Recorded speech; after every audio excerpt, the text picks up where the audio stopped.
What's happening, folks? Back with another reaction, back with some more of The Cure. And I wanted to start by giving a major shout out to all the folks who've been part of this journey, providing insights, comments, opinions about the different songs and albums, and have enriched my... Luca? Have enriched my understanding of what I'm hearing and my appreciation for their incredible discography, which of course we're still in the process of going through. But yes, obviously, a lot of you know the second half of October, my YouTube channel had this weird, ridiculous fiasco, which I am very happy to say is 100% completely behind us now.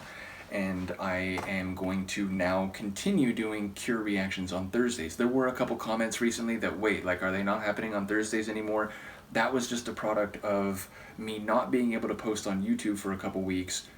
During that time, doing some reactions, including a Cure reaction or two over on my Patreon, but then when I was trying to catch up to the present here on YouTube, they ended up being posted on different days. So yes, starting with today, we are back on for Cure Thursdays.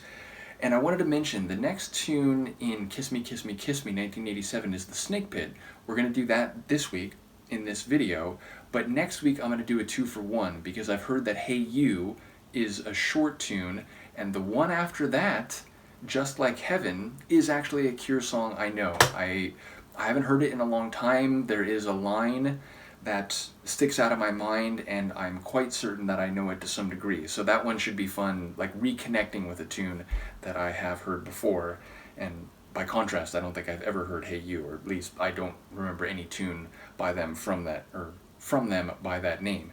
So yes, next week we'll have a 2-for-1. But yes, the Snakepit, it suggests a visual reference, and one that for, I think, most humans sounds uninviting, dangerous, maybe lethal, and not the place you'd like to be. Of course, as a metaphor, the idea of, a pit of vipers, or a place where there are dangers all around, including by those of your same kind, but those who do not have your best interest at heart, and thus a place that is difficult to survive even if you have your wits and physical skills about you. So that all sounds like fertile ground for metaphor, and yet I wouldn't be surprised if it's not necessarily relevant to anything I've just said. So let's see what it is in practice. This is The Cure. The track is The Snakepit, and it's from their 1987 album Kiss Me, Kiss Me, Kiss Me.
so much to say. I'll try to keep everything in the front of my brain here.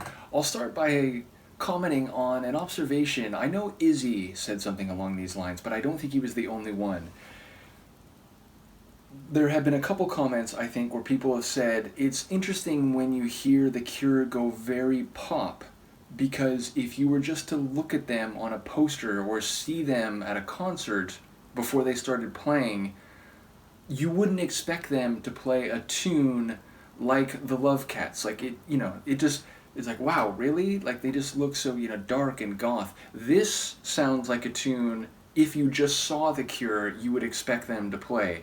It's dark, it's heavy, it's wicked, it's writhing, which I believe was one of the main visual kinetic references being made here. And it felt like being in a snake pit, or maybe being held or, marched around in a dank and despairing dungeon. So yes, there was definitely some dissonance along the way, though also some moments which had a bit more smooth melodic sound, although even then a bit esoteric and mystifying, like that the flute or the woodwind, whatever that was very, it flourished multiple times right near the end of the tune. Yeah, again, that had a slightly less dissonant sound than some of the other sections, and yet it still felt dangerous, maybe threatening. So yeah, just a really heavy tune.